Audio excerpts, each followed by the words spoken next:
Welcome to Under the Brown Rainbow, where South Asian queer stories come to life. I'm your host Kashif, and this podcast is proudly presented by Trikone, Australia. In each episode, we dive into the diverse and often unheard narratives of the South Asian LGBTQI+ community, celebrating love, identity, and resilience. So, my dears and my queers, join us as we honor the stories that shine brightly under the brown rainbow.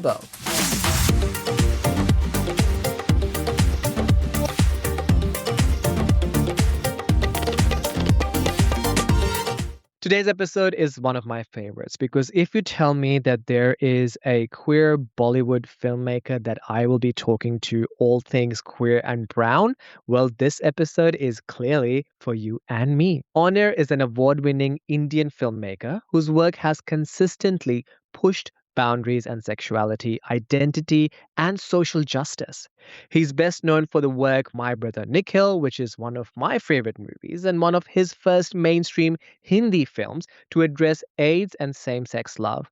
And most recently, We Are Faheem and Karun, a tender love story set in Kashmir, becoming Kashmir's first LGBTQI film in Kashmiri language. So without any further ado, let's welcome Onir under the brown rainbow. Before diving into this great conversation, I would like to let you know that you can subscribe to our channel on YouTube, Spotify, or wherever you get your podcast from. This podcast is proudly presented by Trikone Australia, Sydney-based social group for LGBTQIA plus folks of South Asian descent. Don't forget to follow us on socials under the brown rainbow or Trikone Australia. For now, let's dive in to this chat with Honor. Okay, so welcome on air. Can I just say, first of all, to everyone listening to us today, to everyone watching us today, this is once in a lifetime opportunity when you get to witness, I think, your how do I say that your what is that word that I'm looking for right Don't now? don't use it. I'll make you as bada as possible. I'm quite short. You can't do it. No, but I think that it's true that when you meet your people, the ones who actually motivate you or inspire you, say heroes, right? So it becomes a very surreal moment, and I'm pretty sure that a lot of queers out there, the brown queers listening to us, watching us, they are kind of hooked on to the fact that honor is here. Thank you. Now, on our first things first, can I just say that we love your work, and I think from the queer community, especially South Asian queer community, I would just like to say it off right up that thank you. You know, thank you for telling our stories with such pure soul, with such pure, I think, respect. There is a slight element of, when you watch these stories, you can actually watch these stories with your family and you still don't feel like, oh my God, I need to go somewhere else and watch these movies. Why is it so important for you to tell your stories your way? I feel that, you know, uh, when I was born and brought up in Bhutan, and when I grew up, till the till class 12, which is pretty late, I didn't even know the word gay. My education didn't have anything about me. My cinema didn't have anything about me. The stories I read, I was absent. And only when I came to Calcutta for my graduation, that's when I was doing comparative literature, and my professors, I was luckily in a very liberal space called Jadavpur University. And while doing comparative literature, we were learning Greek literature, Latin literature, and ancient Indian literature. And that's where the discussion about sexuality, gender started. And I remember, I think 86 or 87, 1986 or 87, long time back, uh, Hanif Qureshi came to our university with the film My Beautiful Laundry. And for the first time, I saw this film and I thought, this is me. There's something, you know. And by then I knew I wanted to be a filmmaker. And I thought that I would want, I don't want my stories, our stories, to be invisible. You know, I've spent most of my life either being a criminal in my country or being invisible or being represented in a way where it's a very heteronormative gaze, very often Mhm. mocked at. And I wanted to be visible. I wanted to be seen as we are, as we see ourselves, and not to please a certain gauge, and which is populist, which could probably earn me a lot more money, you know. Uh, but I think, unfortunately, that's my weakness. Money has not been the driving force. Mm. And yeah, I think that's I mean, the needs to be seen as we are. And it's, yeah, and I feel that I'm doing it for myself. You know, us is an extension of that self, you know, but primarily it's a very selfish motive. For having been invisible so long, I just don't, I'm not someone who's comfortable, you know, and that's why also not just my films. As a filmmaker, I've been out and proud about my identity for the longest time. And I think growing up, firstly, when I got introduced to your work, was, I belong from Pakistan, and I was in Pakistan when I watched My Brother Nikhil, in 2005-ish, around that time. And clearly, it was not shown in a cinema. And I'll say it out loud. It was on a pirated cable TV So print. I will just interrupt you. Okay. Uh, you know, the first time I went to Pakistan was Mm, 2012, yeah. and I was really worried. One is who knows my work because you know my brother Nikhil didn't get released in Pakistan, and I was going there with I am for a Mm, screening, but like a private kind of a, you know, not private.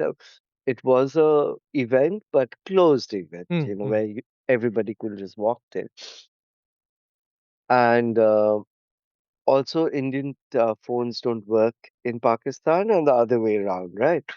agree. And you have all these misconceptions, whatever. And I reached Karachi, and I still remember it so many years ago, the journey from the airport to the hotel. And I've traveled the world, and you're constantly looking out and da da da. And this was just chatting with the people who came to welcome us, as if you knew them always. They're just Mhm. friends. And my grinder was, you know, by mistake, I had forgotten to delete it. Okay. And there was Wi-Fi in the hotel.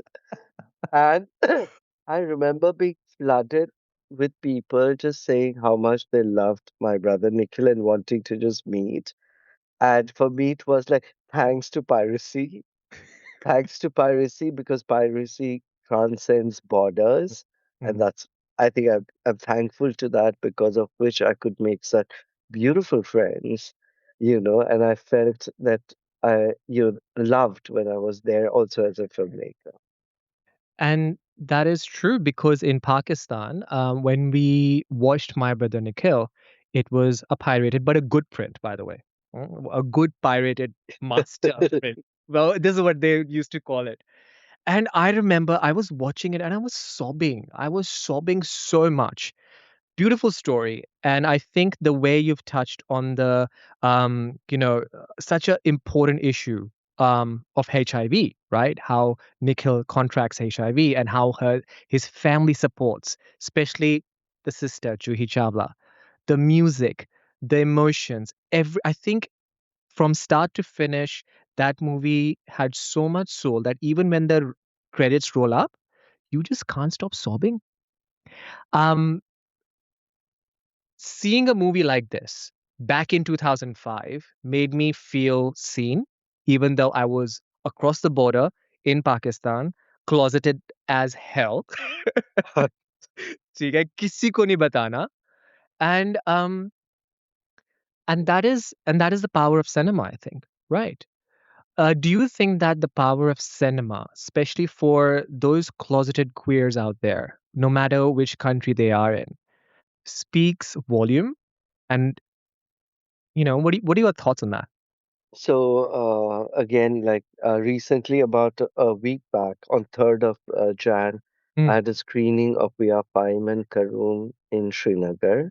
yeah, So this is the first time ever that a queer film has been screened in Kashmir, yeah. and it was again, I won't say closed event because I didn't want to close it totally. It was I mean, people had to register, but in a safe space. And I was expecting maximum 50 to 60 people, Mm, you know. And by the morning of the screening, there was nearly 85. mm, And when the screening started, there was 120 people. So we had to arrange for extra chairs and all that.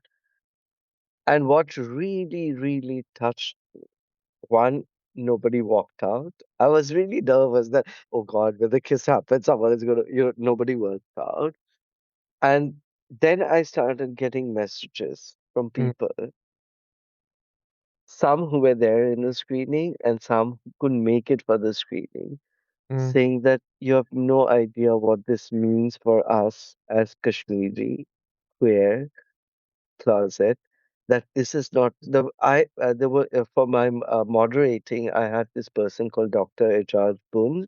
yeah. He's one of the only out professor who's written a book about transgender, and he couldn't speak after the screening. He was so overwhelmed because he felt that you know the people were speaking in their language, and it was a film which made them feel they exist, you Mm, know. And I feel that that is, I mean, what you were speaking about 2005, even, and that was the reason of making Via Fime and Karun, is mm, it's about two beautiful people, you know, who want to love. And they're not struggling for their own identities. They're very confident about who they are.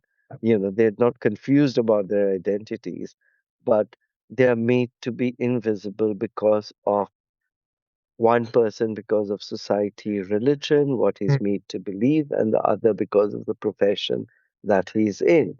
mm. Apart from other various political reasons why they can't be together, but these are, I mean, this film has various other layers too. Speaking of Faheem, we are Faheem and Karun, which is a beautiful movie set in the backdrop of Kashmir, right? The story comes from a very queer, beautiful story in Kashmir. Um, can you tell us that was it a real story that inspired you to create it? And through censorship battle, how much was taken out, how much was in, to finally reaching the audiences? The process, if you can talk us through that journey of We Are Faheem and Karun. So We Are Fine and Karun is based on a real story. Originally, it was supposed to be a part of an anthology Mm, because I wanted We Are as a spiritual sequence to I Am, which was also about identities. And We Are is supposed to have four stories to do with four different aspects of queer love. One is a gay love story, one is a lesbian, one is a trans, and one is a bisexual. And they're set in the same four cities across India. And but when in India there's this rule that if you portray anyone from the army, you have to send it to the Ministry of Defense. So when I sent the script to the Ministry of Defense, they banned the script, and that's when I thought that I have to do it, and how to do it. And this is what I learned from Iranian cinema. I thought, decide that okay, I will change the costume of the guy who's supposed to be an army guy, pretend he's a security guy, then theoretically I'm fine. I'm telling my story. The fact that the film was discussed in the parliament is a victory to me that at least we are being discussed. It's a mm, first step towards freedom. And of course, it was very difficult because all the studios and other finances which were supposed to back the film, everyone backed out. And it was almost like destiny. My accountant comes to me and says, "Oh, your life insurance has matured." So I was like, okay. My family was very upset, but I said, okay, this goes into the firm. Wasn't enough. All my savings go into the firm.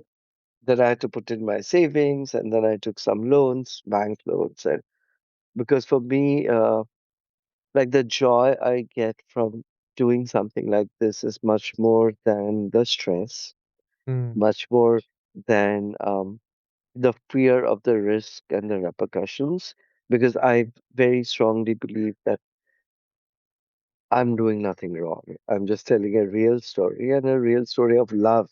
Why should someone have so much?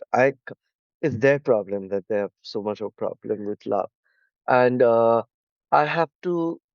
I've been traveling the film festivals, and now this month is when the film goes to the CBFC board. That's a censor board in India. And yeah, I don't know what will happen.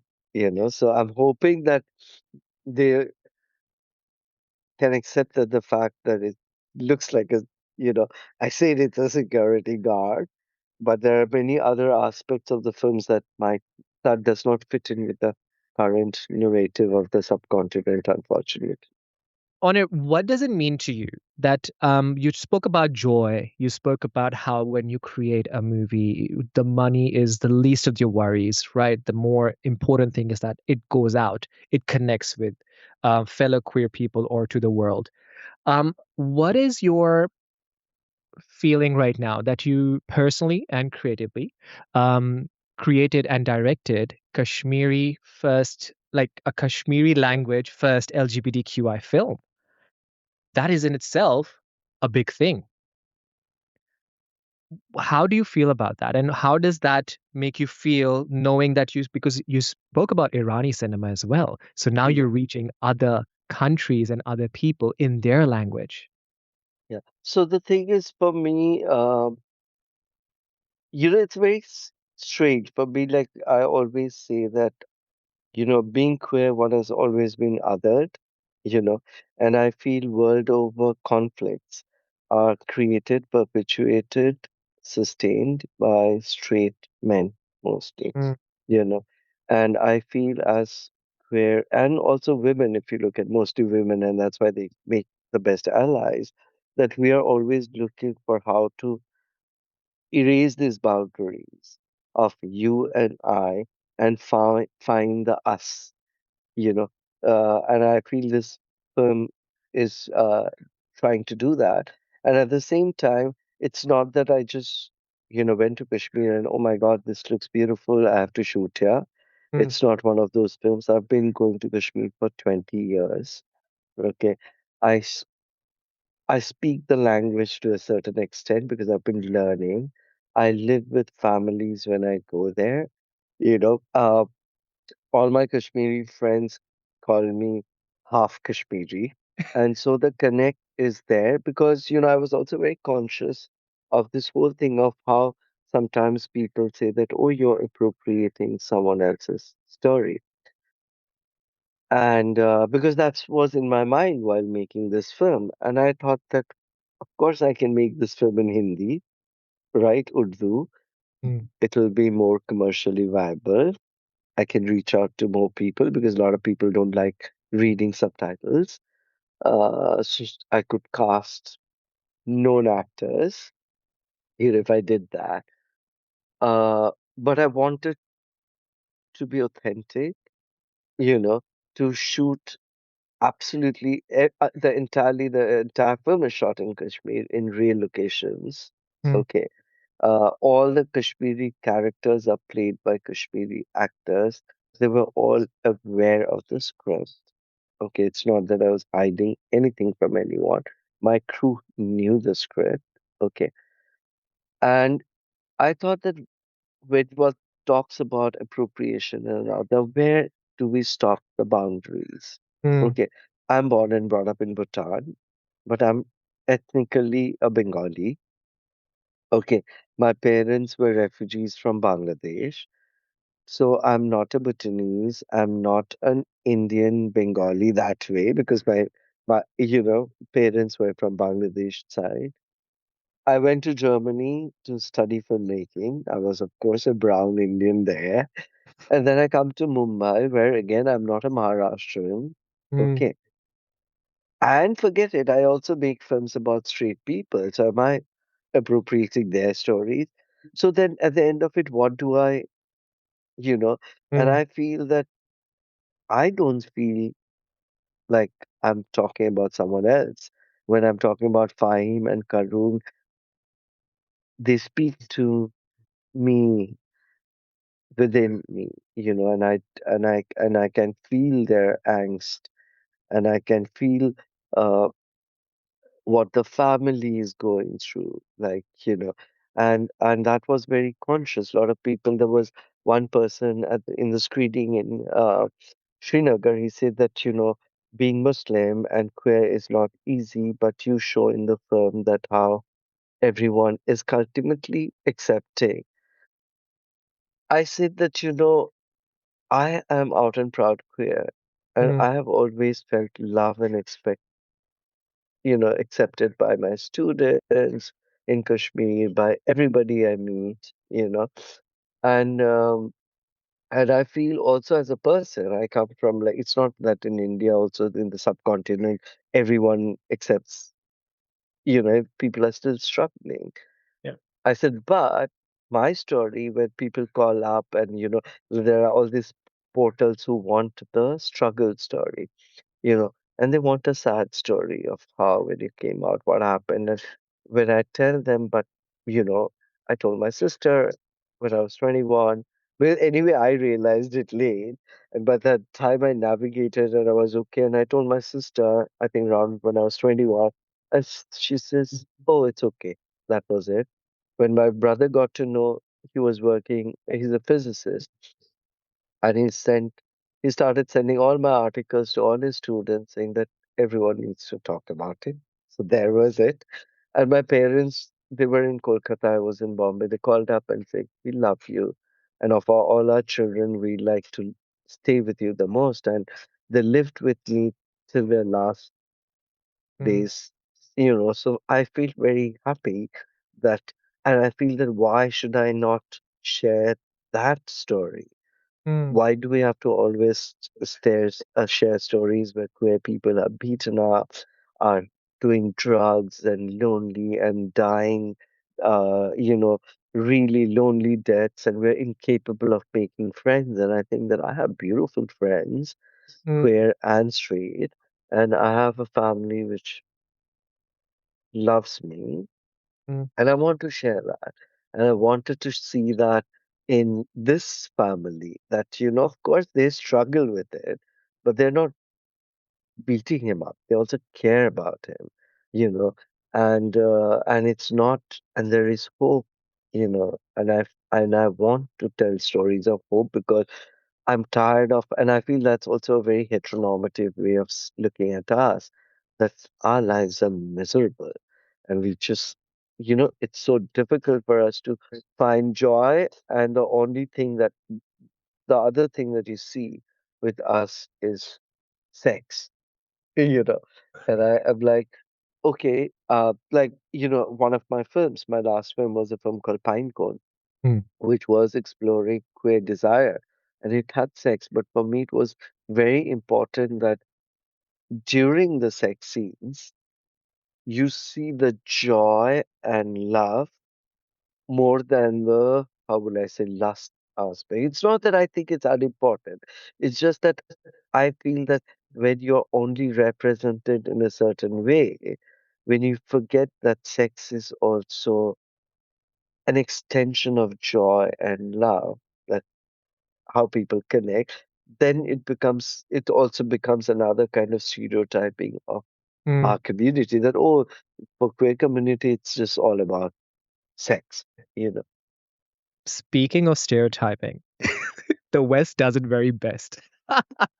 So now what I'm going to do is I'm going to talk about VR Fahim and Karun and Heated Rivalry, which is obviously the show. And I want to really compare here because from VR Fahim, what I see is that Fahim and Karun's love story begins from looking at each other. He always stops by on the stop. He always gets stopped. Then the apple. There's so many sudden small nudges of emotion that portray, oh my God, they're falling in love. day by day, right? And then comes the physical part, which is very later on in in the movie, right? Whereas if you talk about Heated Rivalry, the Rachel Reed novel, which is now in a series, um, so that show shows that there's sex first for the physical lust part of it. And because of that, somehow their love story just vanishes in the end. The only time we see something beautiful, soulful is when there's a sub story in exactly the Kip story that comes into the series. What is this demographic you feel? Because whenever we see South Asian queer stories, they always start with love rather than lust.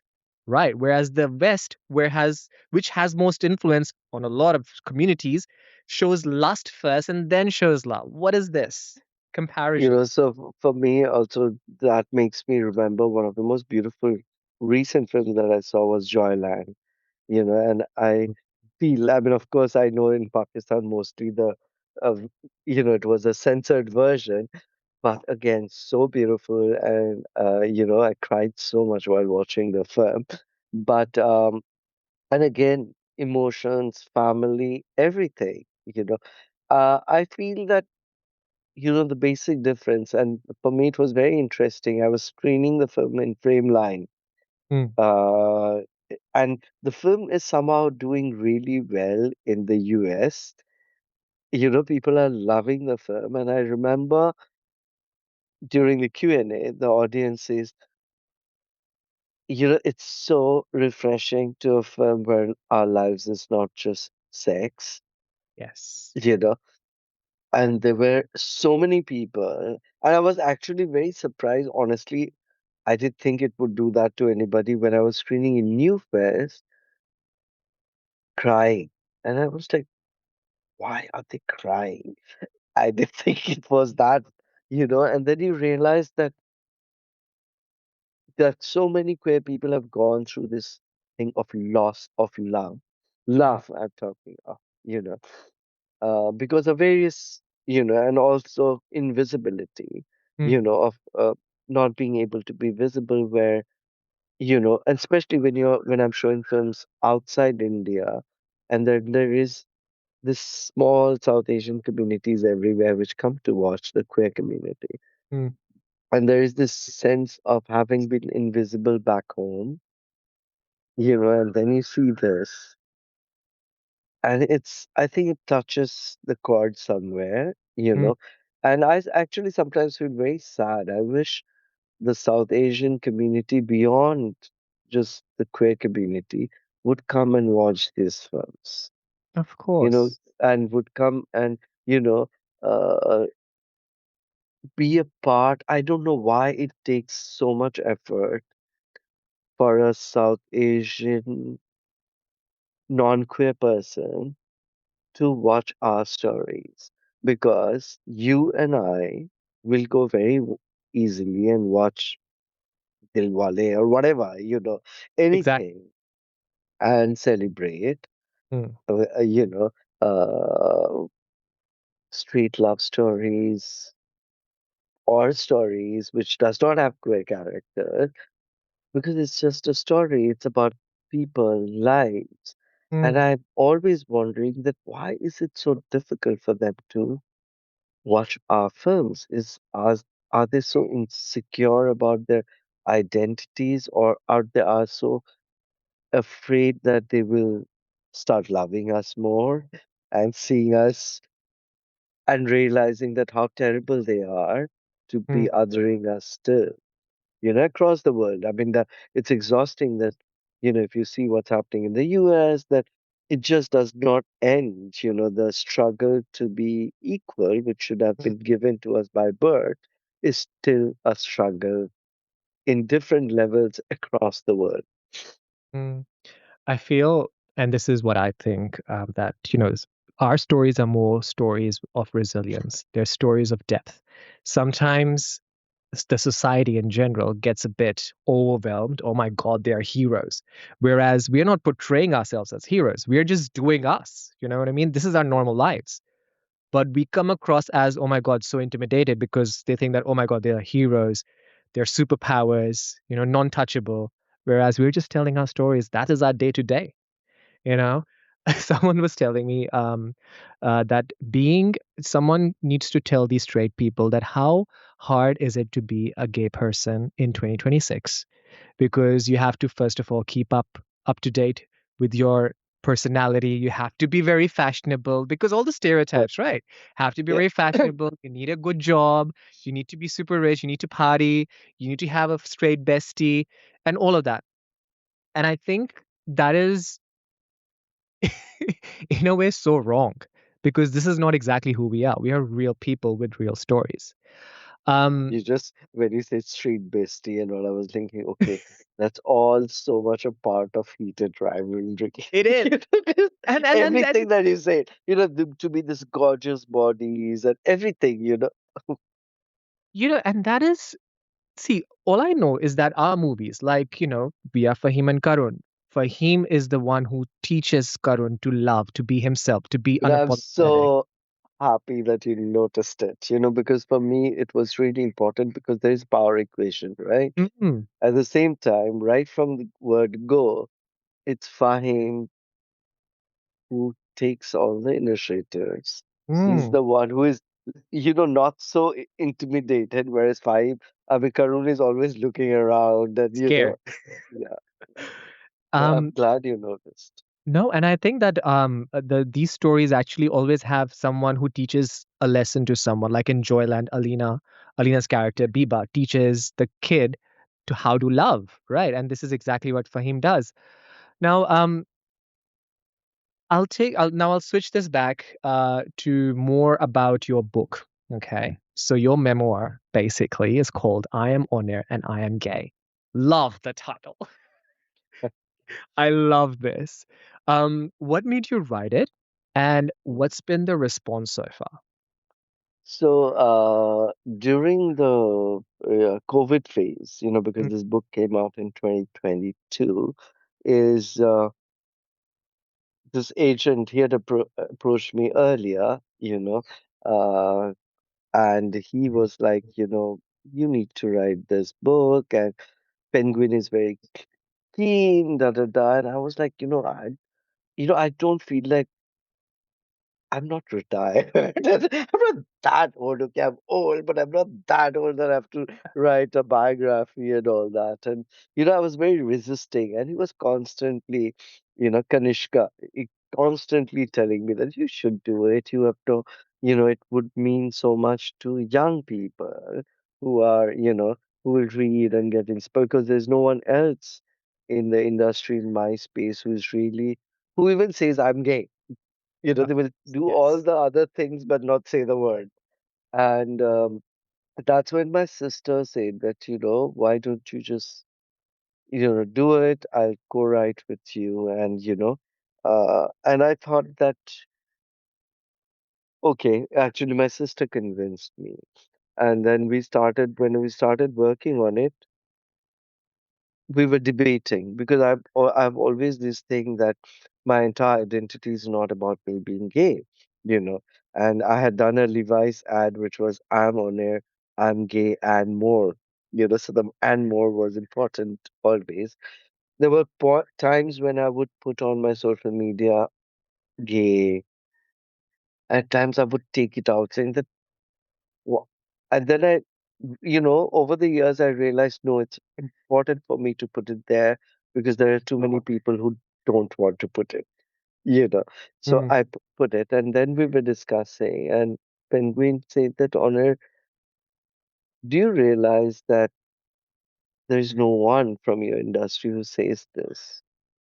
You know, and we know that it's not all about your identity, and the book is not just about that, but it is like in my book, it's not me just as a filmmaker. It's about me discovering and exploring and celebrating my sexuality mm. to an extent where I remember the women journalists love it. And one male journalist came up to me and said that, don't you think you come across a little promiscuous? I said, just because my sex life is not as boring as yours does not make me promiscuous. Like, "Oh," whatever. But I thought that, okay, if I talk about my life, Mm, it was not easy. I thought I will just be. I will talk about me as honestly as possible. Uh, Otherwise, what's the point? I don't want people to love or hate the me that's not real. You know, Mm, then I would feel, how would I feel good about if I know that, oh, they're all liking the fake me? You know, I can't be lying to myself. And that's how, we came to the name finally. And I still remember that when the book got released, there would be people who would click photographs in cafes, in bookstores, in airports, saying that honor we feel seen, because it was out there everywhere. mm, And it was like I was going to all the what you call literary festivals, and the third edition came out recently when I was in New York. I At a library we did kind of a book reading, and I was even there, and all the books were sold, and I was like, oh, nice. That feels good that even now there are people, and not just South Asians. There are people who are, yeah, white Americans, or Hispanic and other from other communities who write to me about. Firstly, I'm surprised they've read the book, and then how it touched them, and yeah, I feel that yeah, it was because I mean there were people who would tell me that, oh, if I buy the book, at home will have a problem. Can you send me a soft copy? If people see. So I know that, I am happy that we did it, and also it was kind of good for me because I realized when, like when I was working with my sister, there was a part, I mean, though she knew about me, mm. you know, but there was a lot about me that I had not shared, you know, and she was like, I'm sorry, I never asked you all this, Yeah. so it was kind of I mean, bonding even more deeply. And my sister and brother realizing that I have always been a part of their love Mm. life, marriage, whatever, but they've not really asked me or known about my, Amazing. and this journey brought us even closer together about them. Now my sister will make it a point that, okay, are you seeing this guy? Is it over? Why is it, whatever. So I Mm, feel that yes, also it's not just about the outside world for self, you know, mm, uh, going through things, going through looking back at relationships. I was about to, I was able to, even where there was hurt, I was able to think that, okay, if I was in a relationship for 4 years, should I cherish the 3.5 years of joy or the 6 months of,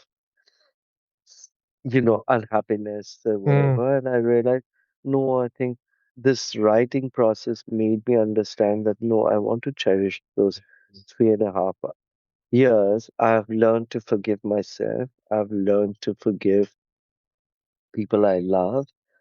I've realized that all of us are gray and accept the grayness and Mm. love the grayness.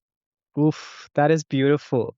So it goes without saying that you do believe that making art in 2026 can heal generational trauma within South Asian families. Absolutely. And I feel that because cinema is powerful, that's Mm, why, be it the censorship that Joyland faces or my work faces, is because our stories connect to people. And there will be people who don't want our stories to reach to a wider audience because they feel that, oh my God, their structure will get shaken because their mm, structure is so imperfect, you know, is based on so many lies that when the truth about us, our stories, reach out to a wider audience, they will question that structure and that will crumble like it should. I love that. I'm pretty sure that people who are watching us or listening to us will love hearing this out loud from your. Wow.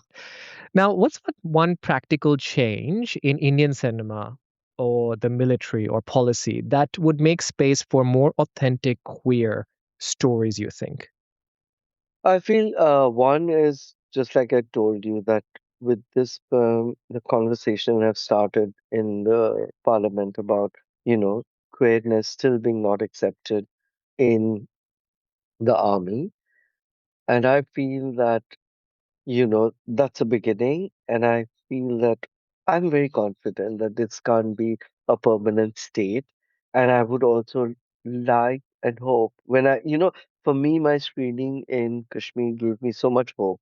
Though next day there were people who were, from some uh, clerics were putting up posts against the firm. There were people who said that I should be beheaded and all that crap. And but I feel that people are talking, and that's how the change will, you know, should happen across, even across the borders slowly, Mm, because I know that so many beautiful lives, so many people, across the borders, both sides, uh, have to live invisible lives. And I still remember, I was screening my film Pinecone in Chicago, and there was this gentleman from Pakistan, and he said that, oh, but in our religion, da da da. And, for me, it's very difficult to comment because I don't know the Quran and, details. But before I could reply, there was this lady in the audience, and she said, I'm from Pakistan, and I'm lesbian, and I'm a practicing Muslim. And if you look for love in the book, you'll find. And if you look for hate, you'll find. It depends on what you look for. And mm, I thought that was so beautiful way of looking at, and that's why, if you notice, this is for the first time in my film that I've portrayed religion. As in, you see Fahim go to the masjid and pray, mm, and he's crying, and he reaches out to God, you know. Uh, like a dialogue. And similarly, Fahim is also praying to his, you know, uh, God too, because I feel that though I'm an atheist, mm, I believe that as long as I will go to a masjid or a temple or anywhere with respect, and I mm. sometimes feel very good, in some of the spaces, not all. And I feel that if it's about inner peace, about being better, I don't care, as Mm. long as you don't bring in your hate. And I feel that both Fahim and Karun looks at religion in a way which seeks love. Exactly. And queerness and religion can still prevail because Absolutely. lots of South Asian families they start questioning whether or not, they get triggered that if you're going to a temple or a church, like I myself, I'm a practicing Christian, and people ask me that how are you Christian and gay? And I'm like, well, it's easy. God is love. Simple Yeah. as that. Mm. Now, so now these are last two questions before I do let you go on air.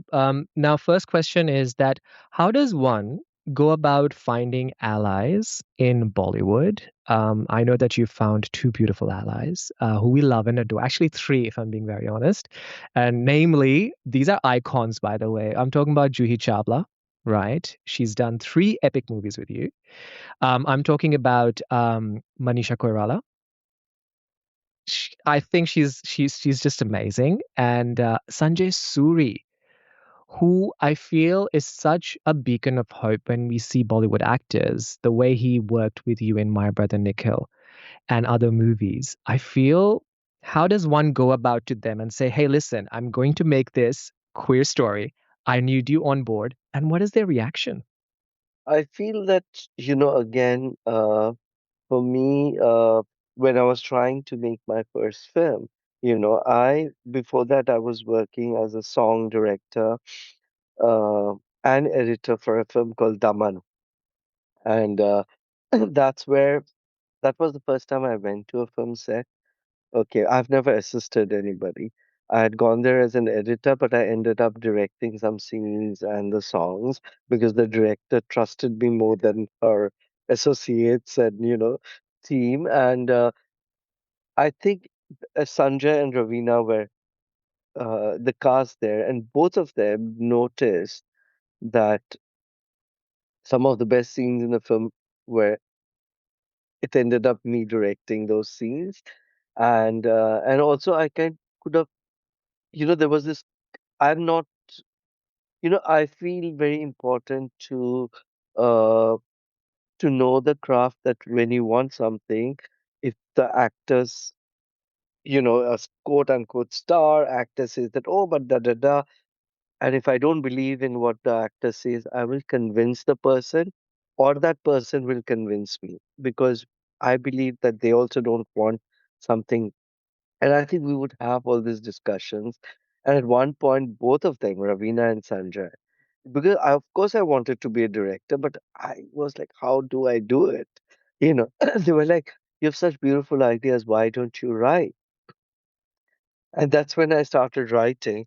And actually, the first film I wrote was not My Brother Nikhil, was a film called Shab, okay, which I finally made in 2017 I think after like so. 17 years. Yes. But I wrote it in 2000, and it was considered to be too bold at that time, but it was with Ravina and Sanjay at that point. And then I kept writing scripts because Sanjay was like pushing me. And by then we really became good friends, the three of us. But Sanjay was really all the time instrumental, in trying to push me, saying that just write. And I kept writing. And then finally, he realized that everything that I was writing was too bold for, and it was exciting him and me that, okay, let's tell the stories which others are not telling. And at that point, I thought of My Brother Nikhil, you know, which was based on a documentary that I had edited about Dominic D'Souza. And when I wrote the script, I think this was the most magical thing that happened while writing. I wrote the script in 13 days.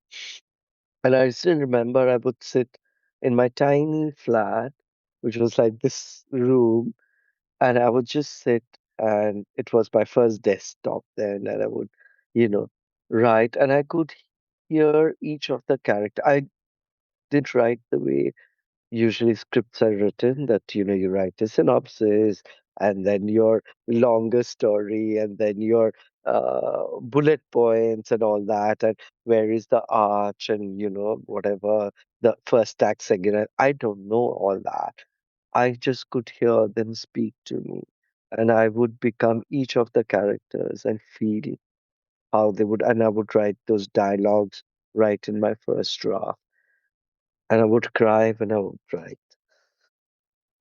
And I remember when I completed it and I gave it to Sanjay and his wife. I mean, both of them read it together. And both of them, when I met them the next day, they're like, we cried so much when reading the film. Mm. Let's do it, you know. And the idea is Sanjay had told me that, why don't you write something that we can produce ourselves? Tired of going to people, you know. And so when I was writing it, I wrote it in the structure of a docudrama, so that a lot of these parts could be shot as just this interviews where people were talking. So it also gave the sense of reality. And that's when Sanjay, when I was writing, I was thinking, who would I want to be the sister? And for some reason, the face of Juhi Chawla was omnipresent when I was writing, because I think she was one of the only persons who had this. I thought that I need a sister whose face has so much of love and joy that the audience will look at Nikhil through the point of view of that love, because it's my brother Nikhil and not my lover Nikhil. It was very sure that I was telling it from the sisters and that love, because it's one of those first stories, Mm. from the subcontinent. And then Sanjay, he had worked with Juhi in Jankar Beats, and he took me to meet Juhi. And I'm a terrible narrator. You know, I would just, write my script, but if you tell me to tell the story, I would like, in 5 minutes it was over. And she had kept 2 hours for me. And I gave her the script and said, please read it. And in Bollywood, people are usually used to narration. Mm. इसके बाद ऐसा हुआ, उन्होंने ऐसा उठ के चला गया, da da da. And I can't do all that. Anyway, 3 days later, she called me and she said, okay, Honor, if I'd gone by your narration, I would have never done the film. But I read it and it's beautiful. And I want to tell you that I will do the film. And she said that I know you all are producing yourselves and just pay my spot boy. You don't need to. And during the process of making the film, by then anyway, Sanjay had become one of my and still is one of my closest friends. We have formed a company together and we make films together, anti-clock films. Mhm. And Juhi, I remember she was staying in Taj, and all of us in staying in some small hotel. And you know, after the first 3 days, she says, "Oh, the food here is very expensive. Why don't, when I'm not here in the set, why don't you just send me the dabbas from the set? The dabba food is quite good." The 7th day, she said, "I get bored when I'm not shooting. Can I come and assist you? And do things." So we just became, and I think that when you don't treat people like, for me, I always treat my actors as with respect and love, but as my actor, not as this star I'm negotiating. Oh my God, how? And she made it easy for me because she came to me the first day and said that, Onir, this is my 77th film. This is your first film, but you have to tell me what to do. So before every scene, I would just sit with her, explain to her the graph before, after, bring her to that space. And that I'm so grateful that to have worked with someone like her that gay. And I remember three of us would be me, Sanjay, Julie would be at times in the, you know, uh, makeup room, reading out and crying while reading out. And the makeup person is, अभी भी इतना रोगे सब makeup खराब हो रहा है. And then Julie like, anyway, I don't want makeup because most of the film was very like real. Mm.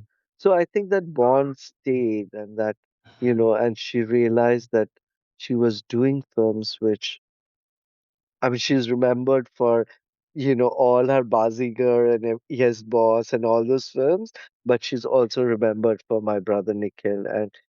And it's a friendship that, today also I know that if I have a script and if I go to Juhi, even before reading, she'll say yes. Yeah. I still think that it gives me goosebumps when I hear, Le Chale by Sunidhi Chauhan. Everything about that movie was amazing. On air, you are amazing, and can I just say that I think the queer South Asian community owes so much love and respect to your team, you, Juhi, Thank you. Sanjay, for all of the work that you have created before we are Fahim and Karun, and I think that's why it brings us to We Are Fahim and Karun because this is a story that has been told so many times through so many different variations. And now we have another one, but in a Kashmiri language. How beautiful is that? My last question is that what advice would you give to our young South Asian queer filmmakers who are trying to tell their stories as well in 2026 and beyond? I feel that, again, South Asian is such a wide spectrum. There are South Asians in South Asia, and there is a huge South Asian diaspora community. And I feel that, you know, it's very different situations. Like, suppose as queer to tell stories in Pakistan or Bangladesh is much more difficult than in India. Not that it's very much more easier here either, because despite being the world's largest filmmaking industry, we hardly have, not even 1% of our films talk about our stories, and that's a shame. And I feel that I keep telling to, because these days I do a lot of filmmaking workshops, especially in Kashmir, I've been doing. And the idea is you don't need all the fancy gears. All you need is a original, authentic story, a story that touches you, Don't try to be like someone else. Find the story that touches you, and you can make your phone with your, film with your iPhone. And, Pinecone, which has gone to over 35 film festivals, was shot on an iPhone. And I've just got it censored and it'll release this year, So I feel that if you have a story, it does not matter, and you can explore possibilities, but search for the stories, and we need to tell our stories and stop thinking of what is palatable with the heteronormative audience. Let them now take those steps of coming into our world. I'm tired of, we should all be tired of seeking validation. We don't need that. You Agree. know, let's tell our stories the way it touches us, Yes. you That know. is. And I'm sure it can touch anybody as long as they have the courage to step into our world, because there's no reason why it can't, touch them. So I feel that that's so, so important to seek and tell our stories.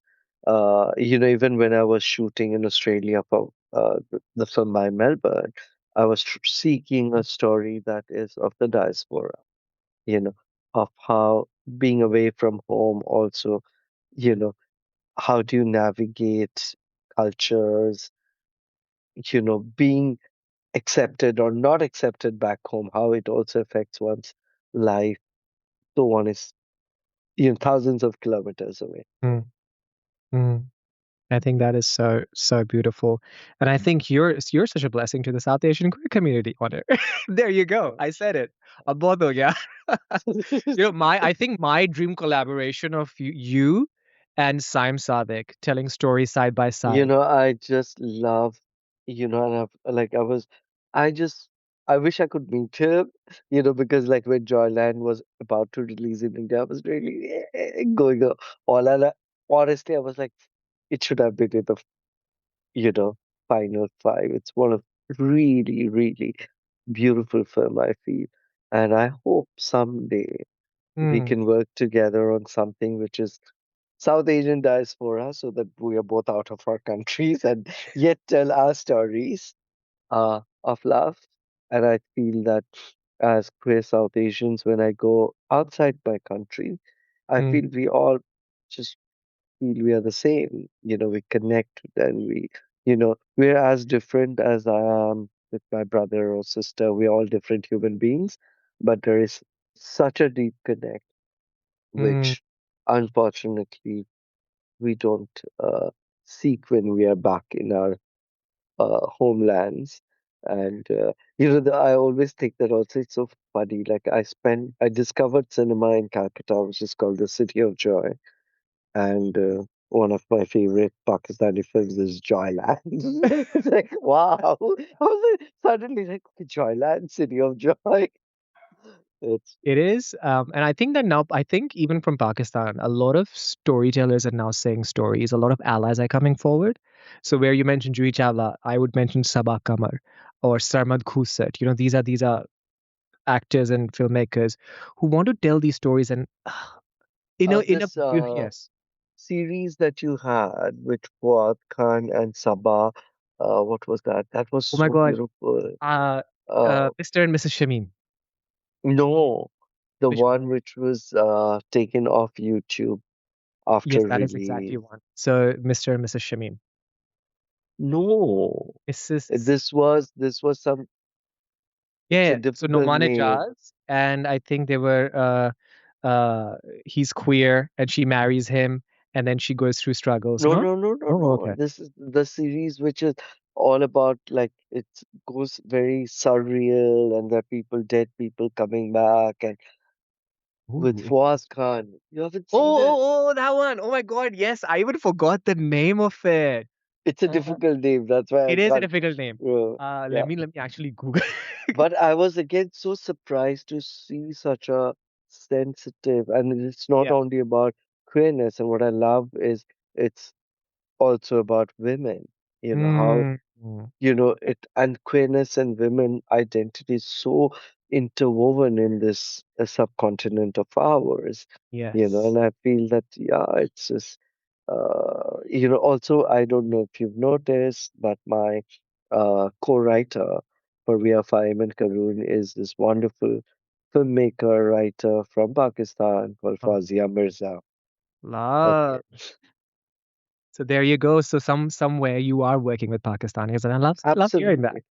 Absolutely. Of course, I mean, for me, right from Tere Bin by Atif Aslam, Hmm. I always seek, and I feel that, some of my closest friends are there, and unfortunately, we're not able to meet over the recent years. And I just hope for the day when, you Uh, know, when one does not have to go to Dubai to meet once.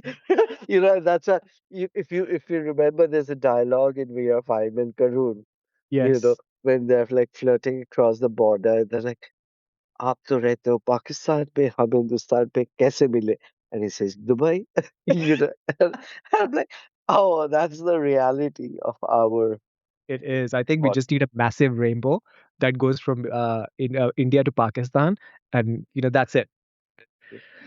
Otter, thank you so much for giving us your precious time. I know that you're a busy man, but you gave us time. We cannot wait for us all queer families to come out and watch We Are Fahim, which is coming to Sydney next month. And I'm thinking that this episode is going to drop during that time only. So, And yeah, so I would really, really, uh, I'm looking forward because this is for the first time I'm coming for the Sidri Mardi Gras, mm, and the filming stream there. And I hope that, I want to see my community there, the theater. I want others also, but also, uh, you know, the South Asian community to come there, watch the film. And, you know, also, I just wanted to tell somewhere, if you put it in the podcast, that we are starting My Melbourne too. mm, And I'm looking forward to South Asian diaspora stories to make my next story oh, for My Melbourne. And just send us stories, and people who want to work in as also crew can send us.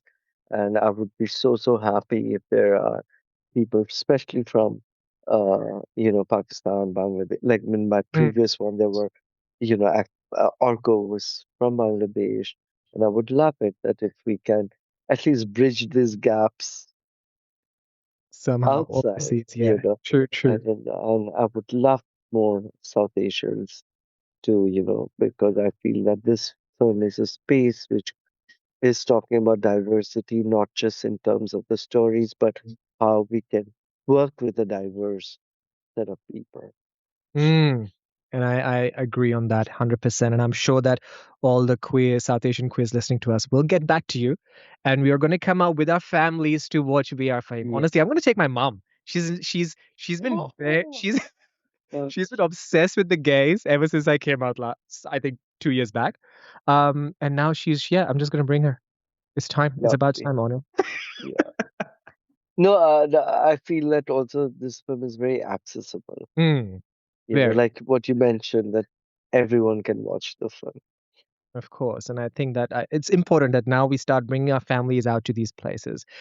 I think, and I would definitely add before leaving that queer cinema or queer Bollywood movies were one of the things that I started showing my family to kind of show them that this is also there and I might be part of it. So I think it's so important, to get that narrative going. On air, blessed to have you on podcast. Lovely, lovely to talk to you. And I'm glad that we got to do this under the brown rainbow. Thank you, Kausif. And yeah, finally, I'm qualified to be under the brown name. You were always there. I think Thank you you, you were the first really. ones created that rainbow.